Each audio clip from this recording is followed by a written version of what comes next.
Major আক্তারের কোনো দল নেই, তিনি একক। ফলে বিএনপি অ্যাকসেপ্ট করেনি। বিএনপি এই ব্যাপারে কিছু কিছু ক্ষেত্রে খুব কঠোর অবস্থানে আছে যে তার অবস্থান থেকে সে বেরোবে না। তো মেজর আক্তার এখন জামাতের প্রার্থী হয়েছেন তিনি। তো এখন এই কারণে জামাতকে এখন জায়েজ করা, মুক্তিযুদ্ধে তার ভূমিকা ভালো ছিল, মুক্তমুখ এই সমস্তগুলি বলার চেষ্টা করছেন।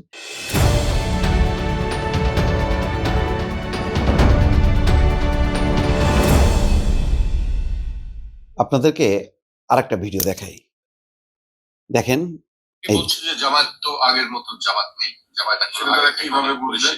তারা কি জামাতের সঙ্গে অনেক মেলামেশা করেছেন? জামাতের বিভিন্ন মিটিং এ বিভিন্ন জায়গায় তারা সেখানে গিয়েছেন। এলডিপি সিদ্ধান্তে কি করে পৌঁছলো? আমরা তো উল্টাটাও বলতে পারি, কলি আর অলি একই রকম নাই। কলি যা বলেছিল সেটাও নাই, অলিও সে জায়গায় নাই। কলি আর অলির মতিক্রম হয়েছে, আমরা বলতে পারি না ভোটাররা। আমার তো মনে হচ্ছে অলি আহমেদ সাহেব আগের জায়গাতে নেই। অলি আহমেদ সাহেব বহু বছর আগে যুদ্ধ করেছেন, বয়স বেড়েছে, হয়তো যুদ্ধ শিখে ভুলে গিয়েছেন।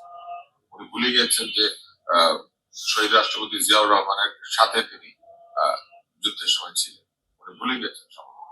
হতে পারে না, যেন অনেক বয়স হয়েছে, বয়স হলে ডিমেনশিয়া হয়, নানান ধরনের বিষয়গুলি হতেই পারে। তো আমরা যদি বলি, ভোটাররা যদি বলি যে উনি আগের মতো নাই, ওনার দল আগের মতো নাই, সেটার উত্তর উনি কিভাবে দেবেন? মানে এগুলোর কোনো ব্যাখ্যা নাই, কারণ ওনাদের কোনো নির্বাচনী ম্যানিফেস্টো নেই। ওনারা আসলেই দর্শক, এই বিতর্কটা এখন নতুন বিতর্ক চলছে কিছুদিন থেকে। কর্নেল অলি কেবলমাত্র যেটা বোঝা যাচ্ছে যে বিএনপির সাথে আসন সমঝোতা হয়নি। যদি আসন সমঝোতা হতো তাহলে কর্নেল অলি জামাতের জোটে জিততেন না, এবং এই কথা বলতেন না যে জামাতের এই ৭১-এর ভূমিকা সম্পর্কে নতুন বয়ান দিতেন না যে জামাত এখন পাল্টে গেছে বা বদলে গেছে।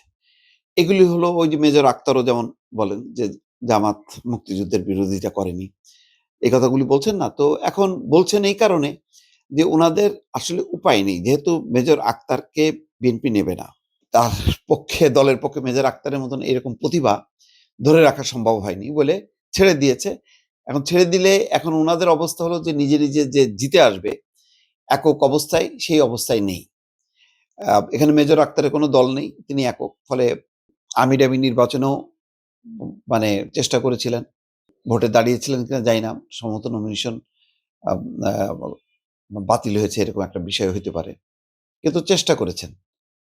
এখন হয়তো অপেক্ষায় ছিলেন যে বিএনপি অ্যাকসেপ্ট করে কিনা, কিন্তু বিএনপি অ্যাকসেপ্ট করেনি। বিএনপি এই ব্যাপারে কিছু কিছু ক্ষেত্রে খুব কঠোর অবস্থানে আছে যে তার অবস্থান থেকে সে বেরোবে না।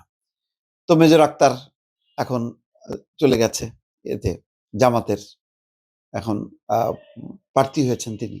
তো এখন এই কারণে জামাতকে এখন জায়েজ করা, মুক্তিযুদ্ধে তার ভূমিকা ভালো ছিল, মুক্তমুখ এই সমস্তগুলি বলার চেষ্টা করছেন। তো তার চেয়ে যেটা কর্নেল অলি কখনো আগে বলেননি, এখন সেই কথা বলছেন।